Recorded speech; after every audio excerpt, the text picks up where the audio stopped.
This Torah class is brought to you by TorahAnytime.com. Good afternoon, everyone. Bruchim Abam. Shalom Aleichem. Good to see everybody. We have an amazing shiur up ahead of us today on a timely and exciting subject. Lag BaOmer Haba Aleinu L'Tova. Bruchim Abam to the Kollel Agra de Perka nationwide. Many have heard already. We're launching a campaign now to build a new Torah center here in Cedarhurst. If anybody wants to participate, this will be a Kehilas and a Beis Midrash and a Torah center to broadcast the shiurim. So even if you live in a different neighborhood, please consider it your Machon and whatever you could do to help us out. Baruch Hashem, in our shul, we try to maintain the kedusha of the Machon. We have no talking in our shul. We have no cell phones in the Beis HaKnesses. So we are sure that we will be zoicha, that when Mashiach comes, it will become part of the Beis HaMikdash. So if you could be mishtatef, we'd really appreciate it. We're now going to speak about the exciting subject of Lag BaOmer. And excuse me, ready? yes. Will you be sending out the Makoros? Okay, you want the Maramakoimos? Yeah. There's a whole group of people who receive it. Okay, sure. Let's see. Good morning. For the phone lines. Are we doing the phone lines?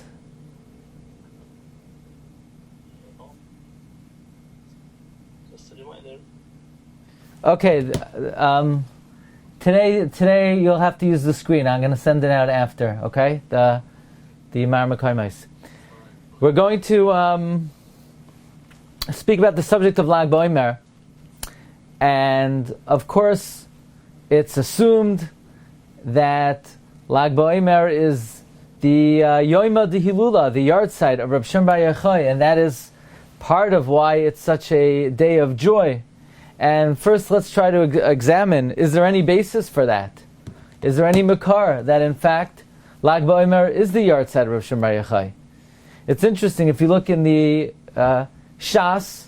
In Shas, we do not find that Lag BaOmer is the yard site of Rabbi Shimon bar Yochai. It's not found in the Medrash. It's not found in the Zohar HaKadosh. In fact, it's not found in any of the Kisvei Ari. There is no clear makar that Lag BaOmer is the yard site of Rabbi Shimon bar Yochai. Whenever the Rav Chaim Vital discusses the subject of Lag BaOmer, he does everything but say that this is, in fact, the yard site of the Rashbi. So that's something very interesting. If you look in the Shar HaKavanos, in Sfiras HaOmer, page Kuf Tzadi Aleph, the Shar HaKavanos, Reb Chaim Vital brings that on Lag BaOmer, the minhag is to go to the kever of the Rashbi and Rabbi Lezer, his son, who are buried in Meron, and you eat there, and you drink there, and you rejoice there. And Reb Chaim Vital says that I myself saw that the Arizal went to Meron. Rabbi Yisrael, you should have it now in your inbox. Okay, sorry about that. That I saw the Arizal himself go to Meron on Lag BaOmer, him and his whole household, and he stayed there 3 days. And this was the first time when the Arizal came from Egypt, but I'm not sure, says Reb Chaim Vital, if the Ari at that point in time was already a Baki in Kabbalah, or he didn't know it yet.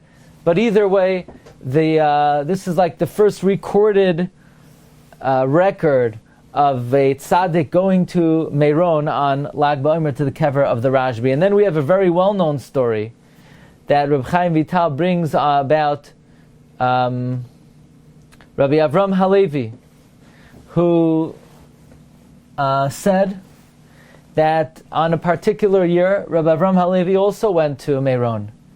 And his custom was, very interestingly, that in the bracha of Rachem, of Uvnei Yerushalayim, he would say, Nachem Hashem Elokeinu Asavei Lo Yitzion. Now when do we say Nachem Hashem? We say it on Tisha B'Av, but this Rabbi Avram Halevi would say it daily. And when he went to Meron, he followed his usual custom. He said, Nachem. And then when he finished Shemona Esrei, when he finished Uvilu Shalayim. So the Arizal said, I can't believe it. I just saw the Rashbi. He was standing over his kever. And he said, go tell that man, Avram Halevi, why would he say Nachem b'yom simchasenu? He will in fact need nechama b'karov. And not a month passed until his son died. And he had to accept Tanchumim. Says Reb Chaim Vital, the reason I write this is to teach that there is a great shoyresh, and there's a basis, and there's a source for the practice of Lag BaOmer, especially the Rashbi, who is one of the 5 students of Rabbi Akiva, and therefore it's a Zman Simcha on Lag BaOmer, and Reb Chaim Vital does everything but say it's a day of Simcha because it's the yahrzeit of the Rashbi. So, if anything, from these words of Reb Chaim Vital, one may infer that it's not the yahrzeit of the Rashbi, because if it was, then what's he saying? That he's trying to explain what the source of Lag BaOmer is, and the source is a story that someone said Nachem, and the Arizal reprimanded him, and especially Rashbi is one of the students of Rabbi Akiva, and the students stopped dying on Lag BaOmer. Just say, today's the yahrzeit of the Rashbi. So that's very curious that Reb Chaim Vital did not mention anything about it being Reb Shimon Bar Yochai's yahrzeit. In the Sefer of Siddur Reb Shapsi, which is known as the Siddur of the Arizal, he says it's a mitzvah to go to the kever of the Rashbi and Rabbi Lezer on Lag BaOmer. Don't say Nachem. You know what happened the last time someone tried to say Nachem. So here we have that it's a mitzvah to go to Meron. Now we're Jews. We like to do mitzvahs. So how are we going to fulfill this mitzvah? It's not going to be so easy to get there this year, especially now. In the Sefer Mishnas Chasidim, he also brings that through Rabbi Akiva and his Talmidim, including among them Reb Shimon Bar Yochai, the world was Neskayim. Therefore, do not mourn on this day for the Churban, so you should not be punished like Rabbi Avram Halevi was. So again, another source in a Kabbalistic Sefer for the basis of Lag BaOmer. And from time immemorial, the tradition among even great people, where they would make the pilgrimage to the kever of the Rashbi of Reb Shimon Bar Yochai. In fact, in the Sefer Kuntras Kavod Malachim of Shmuel Heller, he brings, I testify, he says, I testify that they were the great Sephardic Rabbanim that would make the pilgrimage to the kever of the Rashbi. Even the great Rav, Reb Chaim ben Atar. You know who Reb Chaim ben Atar is? The Or HaChaim HaKadosh. He too went to the Hillula one time in Sfas, and when he was in Sfas, he went up to Meron. And when he got up to the bottom of the mountain that from there heads upward to Meron, he got off his donkey and he crawled on his hands and his feet, and he would sigh and he would moan like an animal. How can I, lowly one, tread into a place of fire, into the flame of the burning fire of God and his whole retinue of angels and all the souls of the righteous? And he was Mesameach Simcha Gedoyla, Milanu Gadol Me'ar HaChaim HaKadosh, and even the HaChaim HaKadosh would participate in all the festivities, and he would burn clothing along with the rest of the Yidden that were Mesameach. So here we have that Reb Chaim ibn Atar, the HaChaim HaKadosh himself, would go to the Machon of the Hillula of the Rashbi and participate with great humility and hislahavos on that great day. Now, so what do? Rabbi Sai, if you live in New York, or you can't make it to Meron on Lag BaOmer, you have an oinus, you live far away, you live in Chutz La'aretz, and you can't get LeMerona on Lag BaOmer. So Rav Yaakov Hillel, I have a sefer of Yaakov Hillel. Actually, I have a whole bunch of his svarim, and the name of this sefer is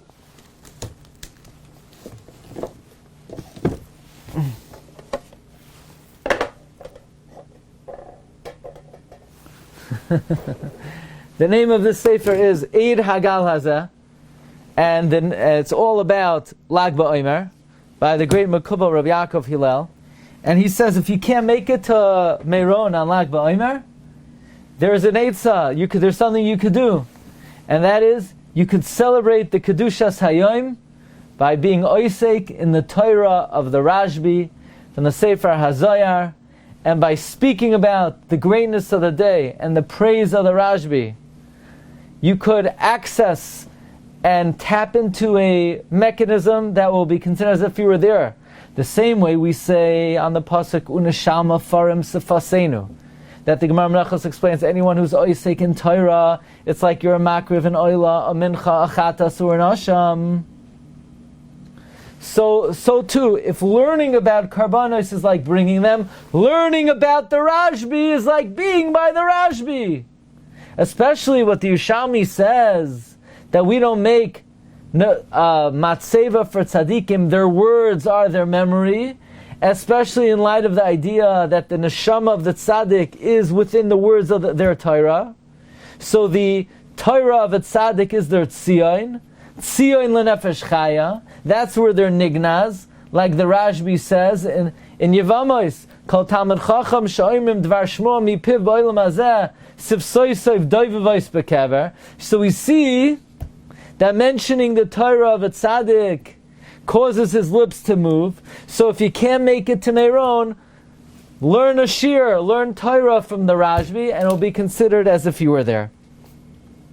Rav Asher Weiss, in his Sefer Sichas Minchas Asher, he brings tens of thousands of Jews go to Meron to prostrate themselves on the kever of the Rashbi, and it's brought in the Shar HaKavanos. However, someone who cannot go there, it's a segula nefla to learn the Torah of the Rashbi, and this is what my great Rebbe, says Rav Asher Weiss, the Kloisenberg Rebbe would do. He would fear Tish and learn and teach and be mafalpel in the Torah of the Rashbi. And likewise, the Marei Naim writes that anyone who's oisek in the Torah of a tzaddik, it's considered like he went to his kever. In any event, Rabbi Isai, what basis is there that Lag BaOmer is the yahrzeit of the Rashbi? The closest we have is, we know that on the last day of the life of the Rashbi, he taught something known as the Idrazuta.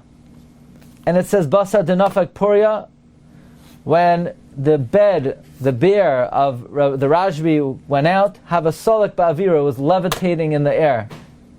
Ve'esa hava lohed kameh, and ve'esha hava lohed kameh. And there was a fire pursuing after it. Shamu kula. They heard a voice. Ulu ve'esu v'iskanashu Hillula de Reb Shimon. Arise and come and gather for the Hillula. Literally the wedding of Reb Shimon. Yavai shalom yanucha al mishkavoisam. Now, many say that the reason for the simcha of Lag BaOmer is because it's the Hillula of the Rashbi. And they bring a raya from this segment, this passage of the Idrazuta. Even though you could say, well, all the Idrazuta means is that day that he died, that day that he passed away, it was a Hillula, it was like a chasana, because we know that on the day of the Patir of Tzaddik, it brings great tikkunim in all the Olamais, and all the angels came to greet him with HaKadosh Baruch Hu. Like it says in Maggid Katan, Roichiv Aravais, Sas v'Sameach v'Voilav Nefesh Naki v'Tzadik. But nevertheless, how do we have any indication that annually on that day it's a joyous day? Maybe only on the occasion of the ascent of the soul of the tzaddik do we say that it's considered a happy occasion. How do you know annually, every single year on that day, it's considered a joyous day? But some maintain that if it's called a Yom HaDehilula, this would apply every year when we come around to that date. But according to this reading, we understand why the Iker Simcha on this day is specifically for the Rashbi and not the other students of Rabbi Akiva, because of this idea that Lag BaOmer is the Yom HaDehilula of Reb Shimon Bar Yochai. Now, even though, again, if you look in the Idrazuta, it doesn't even say the Rashbi was niftar on Lag BaOmer, but there is some kind of ancient tradition that in fact that is the day of his Petira, and there are some Svarim that record this, but again there is no ancient source that says that Lag BaOmer is the Yom the Hillula of the Rashbi. Here you have Rabbi Daniel. He says that at the death of the righteous, the Malachi Ashares are desirous of the death of the righteous, and Lag BaOmer is Yoma, the Hillula of the Rashbi, and therefore it's a great joy in Shamayim, and everybody should be frightful and reverent to do tshuva on that day, and the merit of the Rashbi will assist. But again, we see that Rabbi Yonasan basically more than 1,500 years after Rabbi Shimon Chay's Petira, he records that Lag BaOmer is the day of his Petira.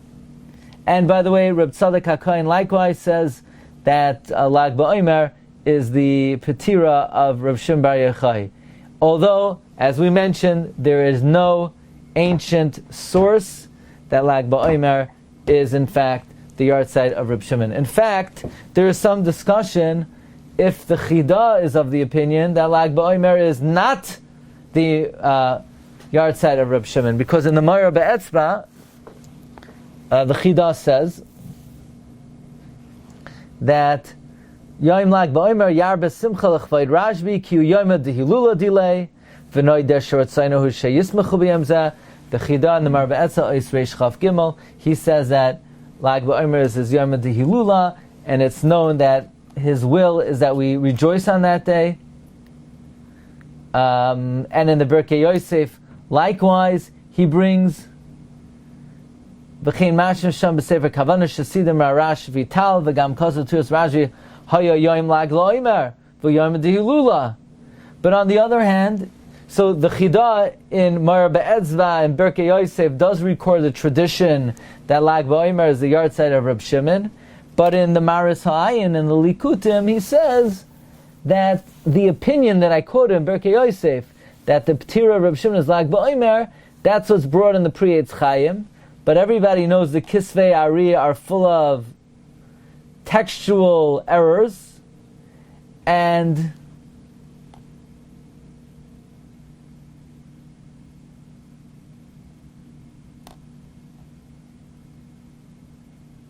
it could be that the Pri Eitz Chaim does not mean at all it's the yahrzeit of Reb Shimon. It's just perhaps the day that Reb Shimon started, that Rabbi Kiva started to teach his 5 Talmidim, among which was Reb Shimon. So the Chida in the Maris Ha'ayin seems to question and retract from his view that Lag BaOmer is the yahrzeit of Reb Shimon. In the Sefer Kuntrus Lag BaOmer, he says that don't say the Chida was retracting. Don't say the Chida was saying that Lag BaOmer is not the yahrzeit of Reb Shimon. He's just saying you can't rely on the Kisei Ari as a definitive source that it is, because we know that the texts of the Kisei Ari are not definitively authoritative. But he's not that the Chida is saying that it's not the yahrzeit of Lag BaOmer. So the bottom line is, Minhag Yisrael is to attribute Lag BaOmer as the yahrzeit of Reb Shimon, although we do not have an ancient source that this is the case. And what we're going to examine this afternoon is the following question.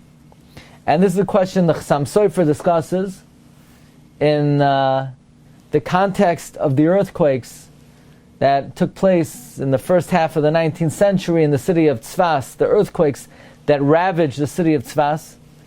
And the Chassam Sofer frighteningly says that the reason why these earthquakes came and destroyed the city of Tzfas is that the culprit and the perpetrator of this devastation was none other than Yerushalayim, that Jerusalem, like a jealous co-wife, was jealous of all the attention Tzfas and Meron were getting. How could it be that the city that is the gateway of heaven, the city that is connected to Yerushalayim Shamala, the city that has Har HaMoriah, where Akedas Yitzchak took place, where Yaakov lay and had the dream of the ladder, where the halabayas is, where all tefillos go up, where the Shechina is eternal on the Kaisel Hamaravi, and yet Jerusalem lays desolate, and everyone's running up to the mystics in the north, to Tzfas, where you have the Ari and the Rashbi, and no one's paying any attention, only to Tzfas and Teria and Tiferes, and Yerushalayim is like a mournful widow. Especially, says some stuff, even Mizman Hazeh, there's a mitzvah of Aliyah L'Regel Yerushalayim. Interesting. There's a mitzvah to go to Yerushalayim for the Shalosh Regalim. Those Jews that have the ability to go to Yerushalayim for Yom Tif are Mekayim a mitzvah d'oraisa of Aliyah L'Regel. And it says Achsam Sofer, I've had a disagreement with my good friend Rabbi Ephraim Zal Margolis about this. What kind of thing is it? You're going up to Rab Shimon on Lag BaOmer? What happened on Lag BaOmer? He died. Oh, really? Last time I checked, said Achsam Sofer, at a funeral, people are crying, no? Did you ever see at a funeral, people get up and start dancing and start singing and start, doing a little jig and make a little bonfire and get on the guitar and start strumming away? I mean, it depends on it. If you didn't like the person, then maybe you make a big simcha. But I would assume most people have the sensitivity that even when a bad guy dies, they make believe he was a big tzaddik. They had to get up there, he never spoke a word of Lashon Hara when he was sleeping. And he always learned Torah whenever he did. One time we caught him learning Torah by accident. He wasn't even trying to do it. Even a guy who was a Rasha Marusha his whole life, after he dies, people make believe they're sad. But what is it? All of a sudden everyone's going up to Lag BaOmer to Rav Shimon Yochai's kever to rejoice? When tzaddikim die, I thought it's a sad thing. Since when do we make Yomim Tovim when people die, let alone a tzaddik? We know that on the day that a person's Rebbe passes away, it should be a fast day. Zayin Adar, mi lanu gadol mi Moshe Rabbeinu. Was anybody ever greater than Moshe and Imamim be'emunah shalema?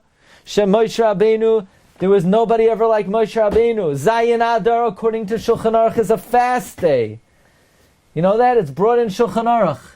Then on Zayin Adar, you don't eat, you don't drink. Here, take a look. In Siman Taf Kuf Pei. B'Shiva Ba'adar, Meis Moshe Rabbeinu. It's a fast day. On the 9th day, Beis Shammai Sola argued. On Rosh Chodesh Av, even though it's Rosh Chodesh, it's a fast day because Aaron HaKohen passed away. Elu Hayomim She'eru Behem Tzorois Lavoseinu V'roi Lehilasanois. Even if they fall out on Rosh Chodesh, on the first day of Nisan, you're not to fast on Nisan. The Bnei Aaron died, you fast. On the 10th day, Miriam died, you fast. On the 26th day, Yeshua ben Nun, you fast. On the 10th day of Iyar, Eli HaKohen died. On the 28th day, Shmuel Hanavi died. On the 23rd day of Sivan. On the 25th day of Sivan, Rav Shimon Gamliel died, Rabbi Shmuel, Rav Chanina Skana Kaihanim. On the 27th day, Rav Chanina ben Tradia. So we have a whole simon in Shulchan Aruch. Then when tzaddikim die, you fast. And then all of a sudden, somebody made up that on Lag BaOmer, Rav Shimon bar Yochai died, and we're happy. I mean, what happened to the Shulchan Aruch? I thought we're supposed to be fasting and mournful when a tzaddik dies.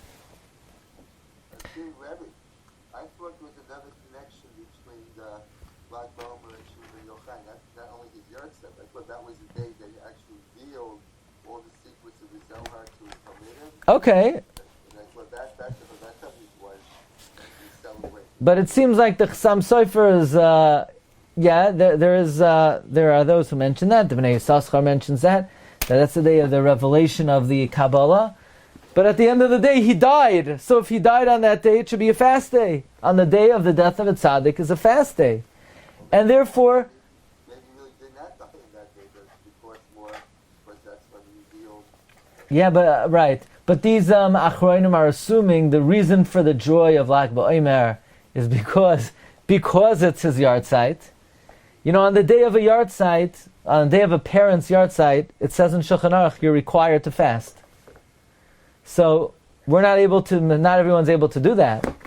Some say people give tikkun on a yard site, as if by giving out oily, slimy fish and people eating herring, it brings an aliyah in Gan Eden to the neshama. People say, what's the name of the nifter? The name is Yankel Beryl ben Feivel. Let me eat slimy fish so that his neshama could go up higher under the kisei HaKavod. You think by eating slimy fish, you're giving an aliyah to someone's neshama? The guy is in the olam ha'emes. He doesn't care that you're imbibing alcohol. You think by you drinking Jack Daniels, you're giving the guy nachas ruach in Gan Eden? Okay, so the Sfardim say, you make a bracha le'iloi nishmasai. Learn a Mishnah, I guarantee you. So where did it come from?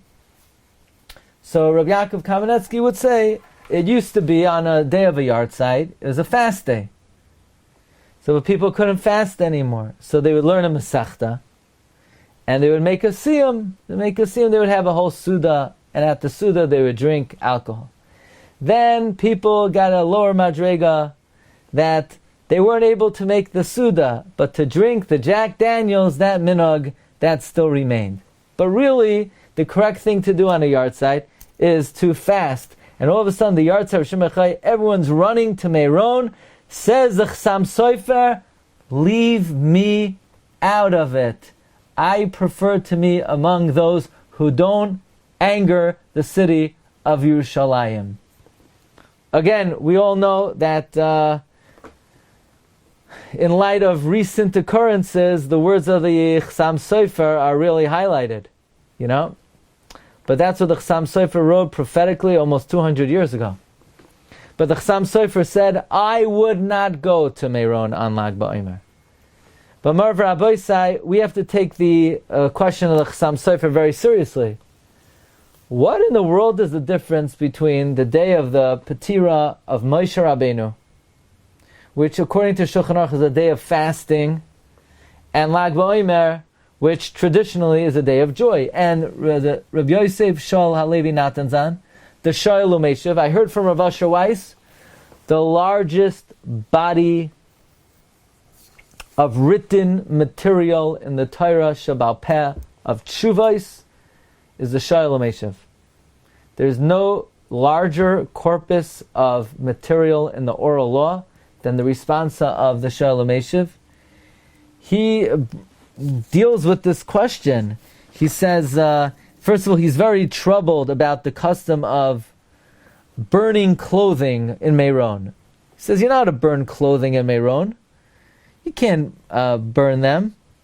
You're over Baal Tashchis, you're over 2 lavin in the Torah. The only reason you're allowed to burn the clothing of kings is because, he says, you're over Baal Tashchis and you're over Darchei Amoiri. Yes, when a king would pass away, he would burn his clothing. That's because nobody was allowed to use his personal items anyway, so it's not Baal Tashchis, because it was not going to be able to use anyway. But to burn clothing in Meron for the yard site of Rav Shimon Bar Yochai, I'm sure Rav Shimon Bar Yochai would prefer that you call up Mesamchei Lev and donate the clothing to some poor, impoverished family. Or sell it on eBay and give the money to Koilel Rashbi. But why would Rav Shimon Bar Yochai get hana that you burn clothing? How does that honor Rav Shimon Bar Yochai? And furthermore, says the Shoel Umeshiv, he says that it should be a Yom Tiv because the Rashbi passed away? I don't understand that. Adarabba, when a tzaddik dies, you need to fast. So how did this become a Yom Tiv? When Moshe Rabbeinu, the greatest person who ever lived, when he passed away at Zayin Adar every year, it's a fast day. Yes, the Zohar calls it a Hillula. Yeah, for Rav Shimon Bar Yochai and the Shamayim, it's a Hillula. But for us that we're living without Rav Shimon Bar Yochai, we're Ba'avelos. What exactly is the great Simcha of Lag BaOmer? So that's the question we're going to explore today. I want to share with you a number of very interesting answers. Some of them more satisfying than others. And ultimately I want to end off with a very wondrous yesod of Reb Tzadok HaKohen. The first answer comes from one of the most important tshuvas written about Lag BaOmer, from Shalsa Tshuvas Shem Aryeh. And he offers the following approach. What would the difference be between the Avelos of Moshe Rabbeinu, which is a day of Avelos, and the day of the death of the Rashbi? We know the Gemara tells us in Masechta Shabbos, ironically on Daf Lag 33, that the Roman government decreed on the Rashbi that he should be killed, and he ran away to a cave, and he sat in the cave 12 years, up until the Caesar died, and the Gzer was batal. Look in the Gemara for the whole story. So when Rav Shimon Bar Yochai came out, he said, well, since a miracle happened, let me go and be misakein something. So he minted coins. And the Rashbi either, he did some kind of public service. Either he marked off kevarim or something else the Gemara mentions, similar to what Yaakov Avinu did when he was saved from his danger, from his peril. He minted coins. Because when a person's life is saved, there's a concept that you should try to do something for mankind at large. It's interesting, the Kloisenberger Rebbe, when he came to Eretz Yisrael, he built Laniado Hospital. And some were somewhat curious. That's not a typical thing a Rebbe would do to build a hospital.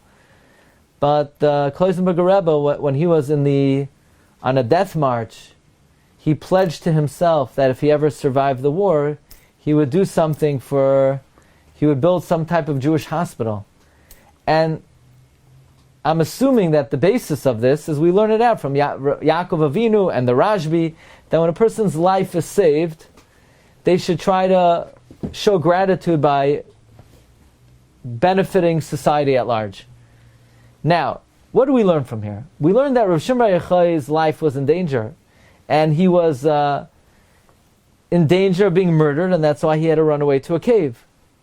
Therefore, says Hashem Aryeh, every year on the natural death of the Rashbi, we rejoice that the Rashbi died a long, natural life, and he died naturally, and he wasn't killed by the Romans. In other words, we know there's an idea that when somebody's life is saved, when you come back to that place, you need to make a bracha, that sha'asali neis makam hazeh. And therefore, similarly, every year when we get to the date that we feel it's a miracle that the Rashbi was still alive. In other words, what day do we celebrate the life of the Rashbi? On the day that he died. That sounds counterintuitive. Yeah, because really he was going to be murdered. So the day that we feel clearest, the day that it's most apparent that the Rashbi was not murdered by the Romans, was the day he died a natural death. Because if he died a natural death, then he wasn't killed by the Romans. It seems like a little bit of a circuitous, complicated way to celebrate the fact that the Rashbi was not murdered by the Romans. Oh, what are we celebrating? We're celebrating the fact that he wasn't murdered. So why are we celebrating on the day that he died? Well, if he died naturally, then he wasn't murdered. But that is the interesting approach of the Shem Aryeh.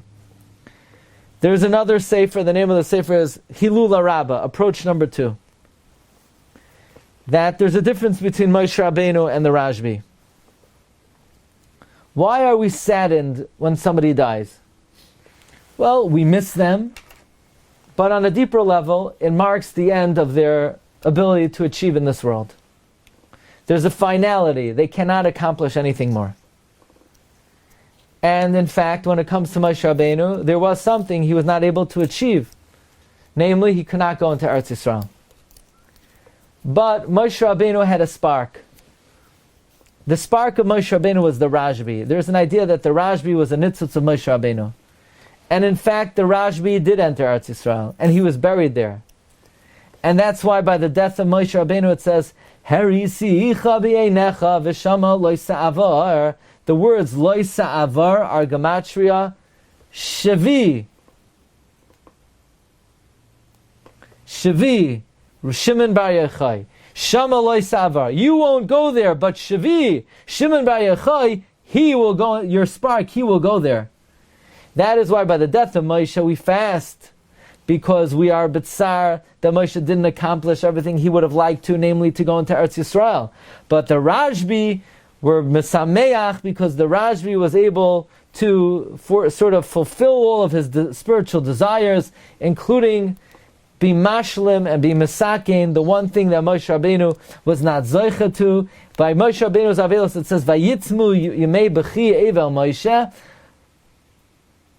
The words Vayitzmu Yemei B'chi is also Gematria Shimon Bar Yochai. Evel is Gematria Lag. So there's an idea that what Moshe Rabbeinu was not able to achieve, the Rashbi was able to achieve. Here's another idea offered by the Shar Yissaschar, the Munkacher. He quotes the question of the Chassam Sofer, namely, why would we mourn the passing of Moshe and celebrate the passing of the Rashbi? He quotes the Shem Aryeh, and he says a very interesting chiluk. That we know the giving of the Torah causes the heart to rejoice. And on the flip side, loss of Torah is a day of Avelos. Chazal tell us in Temura that when Moshe Rabbeinu passed away, here, let me get you the sheet because I'm blocking everything over here.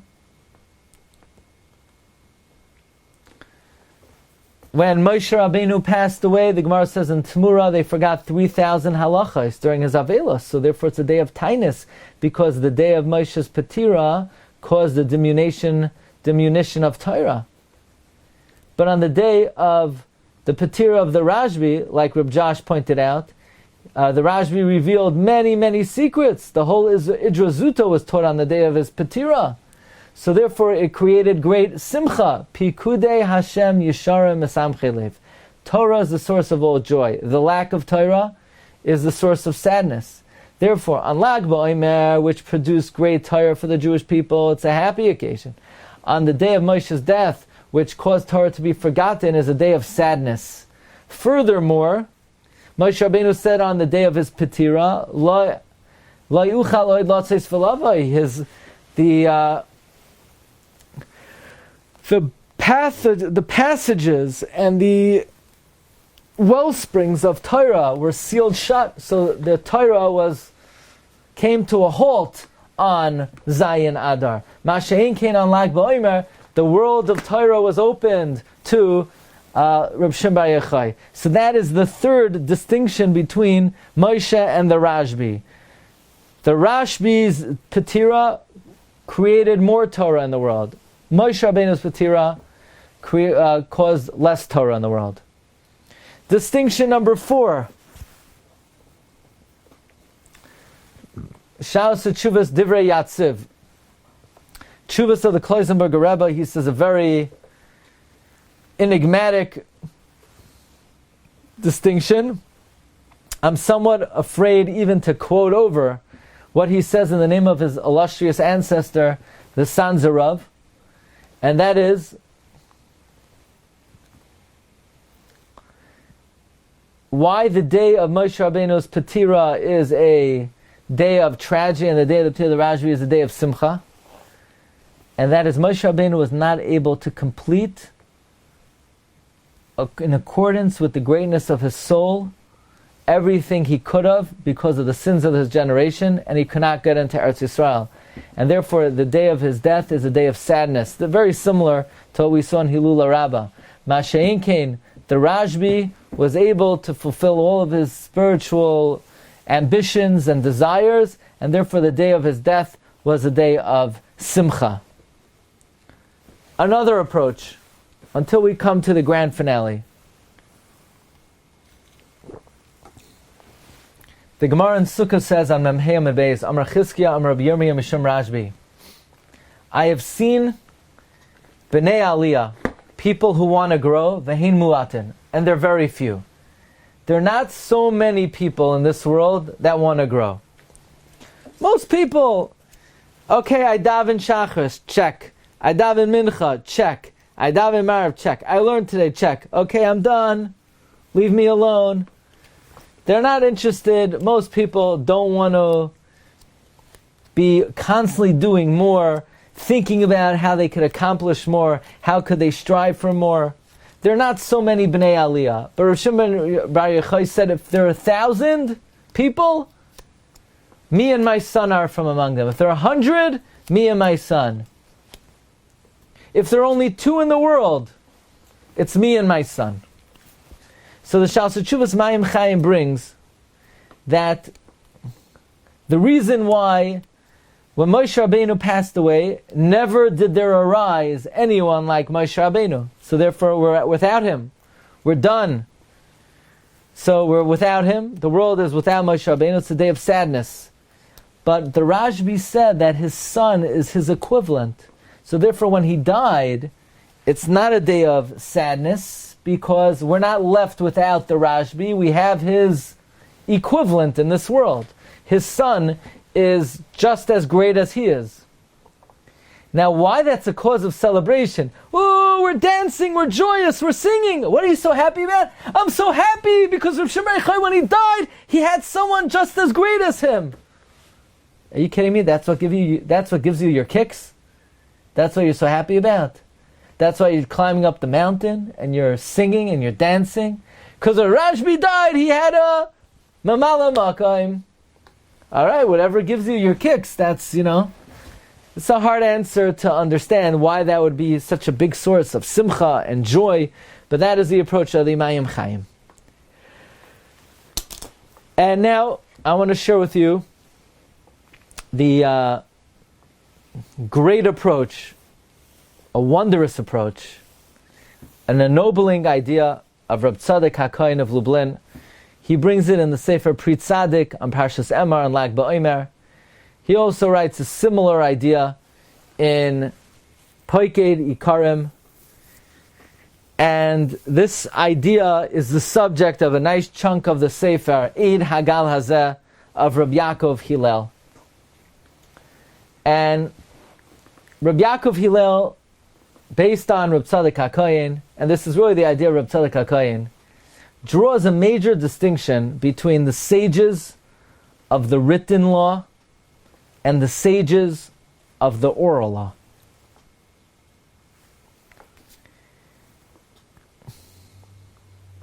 When a tzaddik dies, instinctively it's a very sad time because we are left without the tzaddik, and moreover we're left without the Torah, and we're left without what we could learn and glean from the tzaddik. And it should be a time of avelos. And it is. And that's why when Moshe Rabbeinu died on Zayin Adar, it's a day of avelos. And when Aaron HaKohen died on Rosh Chodesh Av, even though it's Rosh Chodesh, it's a time of avelos. And when Yeshua ben Nun died on Chav Vav Nisan, it's a time of avelos. Because we lost them and we lost their Torah. And the truth is, whatever we need to get from them, we got from them, and whatever they taught is written down. So now we have the written document. So it's just a time of sadness. But there is a certain phenomenon that when a sage of the oral law passes away, it actually transmits the Torah to the Jewish people in a much deeper and more compelling way. And the Midrash describes it as follows.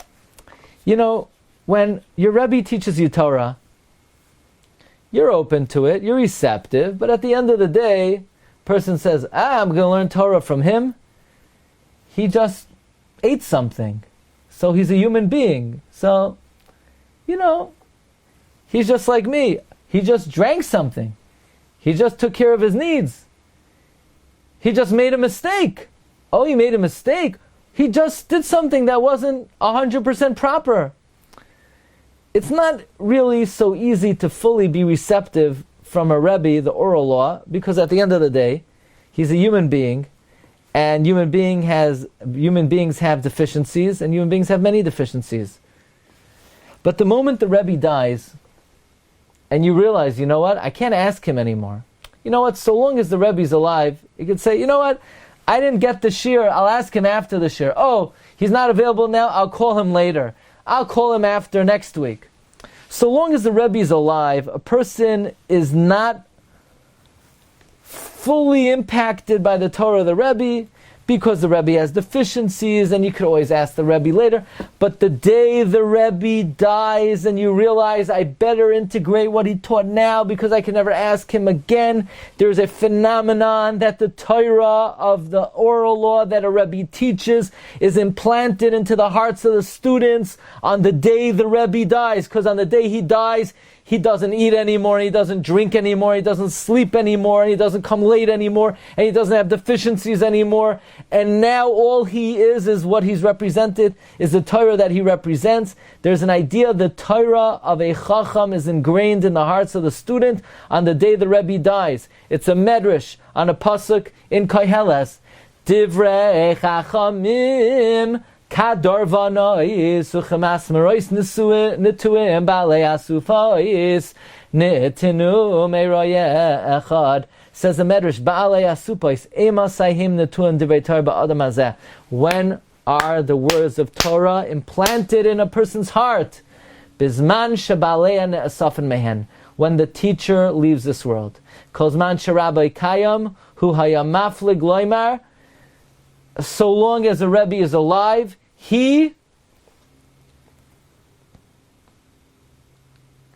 a person would say, I could always ask the Rebbe on a different occasion. Meis Rabbi, when the Rabbi dies,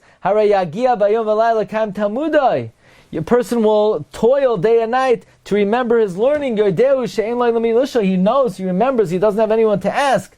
When is the Torah implanted in a person's heart? When the Rabbi leaves this world. Now, says Reb Tzadok HaKohen, when a sage of the written law leaves this world, so it's a sad time. Why is it a sad time? We lost the Rebbe. But it's happy because his Torah is implanted in our hearts? No, it's not. Because the only reason it's implanted in our hearts is because we realize we can't ask him anymore, so we're miyageya to understand what he taught us. But if it was Torah shebechsav, then this phenomenon doesn't exist, because show me the book, it's all written down, it's recorded. Nothing happens on the day that a sage of the written law dies. His Torah is not transmitted on that day. So on the day Moshe Rabbeinu died, it's a day of Avelos, because all we have is a day that we lost the tzaddik. On the day Yeshua ben Nun died, it's a day of Avelos. On the day Aaron HaKohen died, it's a day of Avelos. But on the day that a sage of the oral law dies, it's a day of great simcha, because that's the day that all of his Torah is given permanently to the Jewish people. Now, who was the greatest sage of the oral law? Rabbi Akiva. The whole Torah Shabbat Peh is based on Rabbi Akiva. Tosefta, Sifra, Sifri, Kulan Aliba the Rabbi Akiva. Rabbi Akiva is the centerpiece of the oral law. And therefore on the day Rabbi Akiva died, it should be a great day of joy. But says Reb Tzadok HaKohen, the same way on the day Reb Shimon ben Gamliel died, we fast. You know why we fast? But what do you mean? It's the day of the death of a sage of the oral law, so we should rejoice. No. The reason we fast on the day of the death of Reb Shimon Gamliel is because he was murdered. So even though technically on the day of the death of a sage of the oral law it should be a day of rejoicing, because that's the day the Torah that he taught is ingrained in our heart. However, not when the rabbi is murdered. So really on the day of the death of Rabbi Akiva, it should be the happiest day of the year. Now, if I could chime in, I would humbly suggest the day of the death of Rabbi Akiva is the happiest day of the year. It's Yom Kippur. Lo hayu yamim tovim liYisrael ki Yom Kippurim. Yom Kippur, the Gemara says, the happiest day of the year. Why is it the happiest day of the year? Because it's the day the Torah was given. The written law, the Luchos Shniyos, and the oral law through the death of Rabbi Akiva. Since Yom Kippur is the day of the death of Rabbi Akiva, that's the day the oral law is ingrained in the heart of Klal Yisrael. We wrote about this in the humble Sefer Elakadam Araneni in the parak on Yom Kippur. then in fact the day of the death of Rabbi Akiva is the happiest day of the year. But Rabbi Tzadok HaKohen says no, it's a sad day. It's because Rabbi Akiva was murdered. But the day of the death of Rabbi Akiva's student, the Rashbi, he wasn't murdered. He died a natural death. His soul went up to heaven. On that day, the Torah of the Rashbi, and thereby the Torah of Rabbi Akiva, and all the oral law, was ingrained forever in the hearts of Klal Yisrael. So on the day of the death of Moshe, nothing was ingrained in the hearts of Klal Yisrael. The way Rabbi Yaakov Hillel explains it, a little differently than I did, is that Moshe Rabbeinu received the Torah beklolios, in a very general sense. And in that general sense, it was not able to be given into our hearts, and it had to be written. Rabbi Akiva was given it on an individual basis, on a very detailed basis, and that's why Rabbi Akiva would be doresh every kutzoi shel yud, every crown of every letter. And therefore on the death of Rabbi Akiva, it should be really a very, very joyous day. And the only reason it's not is because he was murdered. But on the day of the death of his student, the Rashbi, it's a very joyous day. It's the most joyous day in a way of the year. It's the day that the oral law was ingrained in the hearts of the Jewish people for all time. And by the way, I think we could have a little bit of a flavor and a taste of that. You know, when Rav Chaim Kanievsky passed away, there was a certain embracing of his Torah that we always had, but the fact that he's no longer here caused us to say, well, we better try to learn what he taught quick because he's not with us anymore. So this is the phenomenon described by the Medrash. Divrei chachamim kador vanois uchemasmerois netuim ba'alei asupos nitnu meiroya echad. And therefore, says Rav Yaakov Hillel, the Shulchan Aruch tells us a very interesting observation. Let me see if I could. The Shulchan Aruch tells us in Harakiah, in Hilchos Rosh Chodesh, Siman Tav Chav Ches, that Purim will always come out on the same day as Lag BaOmer. So this year Lag BaOmer is Thursday, and now we remember, Purim was also Thursday. What's the connection between Purim and Lag BaOmer? The same way Chazal tell us that when Hashem gave us the written law, we said Na'aseh v'nishma. But when Hashem gave us the oral law, it was Kaf Aleim Har Kegigis, and we did not accept the oral law until Purim, because out of the love of the miracle, the same way Purim is the day that the oral law was received and accepted by the Jewish people, Lag BaOmer is also the day the oral law is accepted and received by the Jewish people, because it's the day we rejoice over the fact that the Rashbi, when he died, and he's the primary disciple of Rabbi Akiva, so now all of his teaching became ingrained on the hearts of the Jewish people. Really, we would have done it on the death of Rabbi Akiva. Rabbi Akiva was murdered, and therefore the day that we celebrate the fact that the oral law was given to the Jewish people is the same day as Purim. They have this common theme, they have this commonality. They are both celebrations of the acceptance with love of the Torah Shabbat Peh. So, Mar Rabbi, we shared a number of approaches of why, even though Zayin Adar is a yom of Simcha, Lag BaOmer, Zayin Adar is a day of Avelos, Lag BaOmer is a day of Simcha. Number one, we're celebrating the fact that the Rashbi died naturally, wasn't killed by the Romans. Number two, the fact that Moshe Rabbeinu could not enter Eretz Yisrael, but he finally had tikkun on Lag BaOmer in being able to be buried in Eretz Yisrael. The Munkatcher says, on the day of the Avelos of Moshe, Torah was forgotten. On the day of the Petira of the Rashbi, Torah was disseminated. The Divrei Yatziv, the Kloisenberger Rebbe, brings from the Sanzarav that on the day when Moshe Rabbeinu died, it was somewhat mournful because he could not accomplish everything he would have liked to. It's very difficult to say this because we believe that Moshe Rabbeinu reached the pinnacle of human achievement, but as opposed to the Rashbi, he was mashlim lefi yecholtai.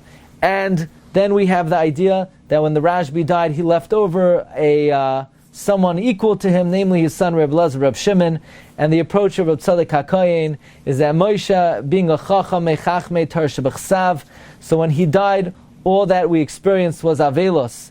But when the Rashbi died, it was ingrained and imbued and embedded in the hearts of the Jewish people. All the Torah of his great Rebbe, Rabbi Akiva, Reb Shimon said, Shanu midoisai, learn my teaching, shamidoisai terumais, mitrumais, midois rabboisai, that I am the primary spiritual heir of my great Rebbe, Rabbi Akiva. So, may we be zoicha on this great day that is known as Hillula, the Reb Shimon, the day that a great deal of the secrets of Torah were taught.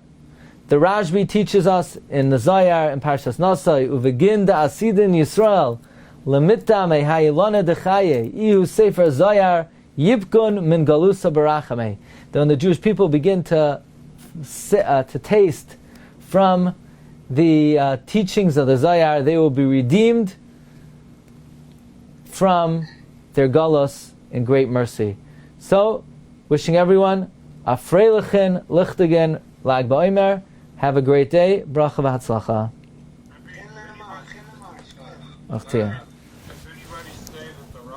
You've just experienced another Torah class brought to you by TorahAnytime.com.